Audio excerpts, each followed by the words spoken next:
खासदार नवनीत राणांचं एमआयएमच्या ओवेसींना थेट आव्हान, 5 सेकंद पोलीस हटवा, कुठं गायब झाले कळणारही नाही.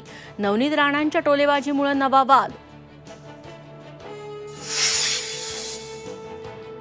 बारामतीत शरद पवारांचा पराभव करण्याच्या चंद्रकांत पाटलांच्या वक्तव्यावर अजित पवार नाराज, वक्तव्य चुकीचं. बारामतीची निवडणूक संपल्यानंतर अजित पवारांनी व्यक्त केली खदखद.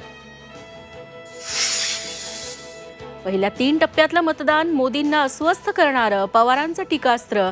राज्यात महाविकास आघाडीच्या 30 ते 35 जागा येण्याचा व्यक्त केला विश्वास. छगन भुजबळ विरुद्ध सुहास कांदे वाद पुन्हा पेटला.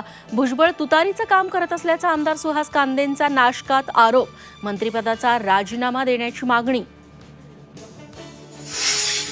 नाशिकमध्ये ठाकरेंच्या शिवसेनेचे जिल्हाप्रमुख सुधाकर बडगुजर यांच्यावर तडीपारीची कारवाई. राजकीय सूड भावनेतून कारवाई केल्याचा बडगुजरांचा आरोप. नरेश म्हस्केंसाठी नवी मुंबईत मुख्यमंत्र्यांची प्रचार रॅली. गणेश नाईक कुटुंब ही रॅलीत सहभागी. शरद पवार आणि उद्धव ठाकरे प्रचारासाठी आज श्रीरामपुरात, तर फडणवीसांच्याही पुणे नगरमध्ये सभा.